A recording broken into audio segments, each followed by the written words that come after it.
Assalamualaikum warahmatullahi wabarakatuh. Perkenalkan, nama saya Sonia Fika, NPM 1851040050, jurusan Manajemen Bisnis Syariah, kelas A semester 5. Di sini saya akan sedikit menjelaskan materi tentang sistem informasi manajemen dan strategi bisnis. Silakan disimak ya. Terima kasih. Sistem informasi manajemen merupakan penerapan sistem teknologi informasi pada organisasi bisnis. Sistem teknologi informasi ini dapat diterapkan pada aktivitas internal dan eksternal organisasi.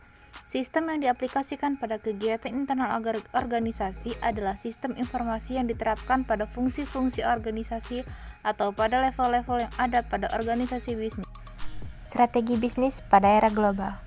Sistem informasi strategi secara intens mengubah suatu cara perusahaan menjalankan bisnisnya. Sebagaimana kita ketahui, organisasi perlu mengubah proses pengoperasian internal dan relasinya dengan pelanggan serta pemasok sehingga memperoleh keuntungan dari teknologi sistem informasi yang baru. Model-model tradisional sedang dimodifikasi untuk mengakomodasi dampak dari perusahaan digital dan alur informasi yang baru. Mendongkrak teknologi dalam rantai nilai. Loudon dan Loudon tahun 2009 berpendapat bahwa pada level bisnis, alat bantu analisis yang paling umum adalah analisis rantai nilai. Model rantai nilai memberi perhatian pada aktivitas khusus di mana strategi kompetitif bisa diterapkan dengan paling baik menurut Porter tahun 1985 dan di mana sistem informasi paling memiliki dampak strategi. Peran-peran sistem informasi manajemen. O'Brien dan Marcus tahun 2008 telah mengidentifikasi 3 peran penting yang dimainkan oleh sistem informasi dalam bisnis, yaitu yang pertama, sistem informasi mendukung proses bisnis dan operasi. Kedua, mereka mendukung pengambilan keputusan karyawan dan manajer. Dan yang ketiga, mereka mendukung strategi untuk keunggulan kompetitif.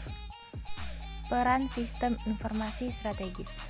Sistem informasi strategis adalah sistem informasi yang dikembangkan dalam menanggapi inisiatif bisnis perusahaan. Sistem ini dimaksudkan untuk memberikan keunggulan kompetitif bagi organisasi. Mereka mungkin memberikan produk atau layanan dengan biaya yang lebih rendah, yang dibedakan, yang berfokus pada segmen pasar tertentu atau inovatif. Perusahaan yang membutuhkan sistem informasi strategis. Perusahaan yang saat ini mungkin tidak memiliki strategis penting terhadap aplikasi sistem informasi karena kondisi portofolio perusahaan yang memang seperti itu adanya, bisa jadi akan memiliki aplikasi strategis di masa depan. Hal itu disebabkan oleh adanya tuntutan kondisi dan cepatnya perkembangan teknologi. Strategic Grid diperkenalkan oleh MC Farland dan MC Kinney adalah alat perencanaan strategis yang telah diterima secara luas untuk mengevaluasi pentingnya bagian-bagian organisasi untuk melakukan hal-hal strategis ke masa yang dapat memberikan dampak positif bagi perusahaan.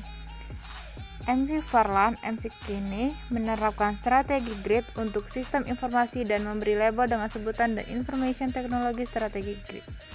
Ada 4 sel dalam model strategi grid, disebut strategic, turnaround, factory, dan support.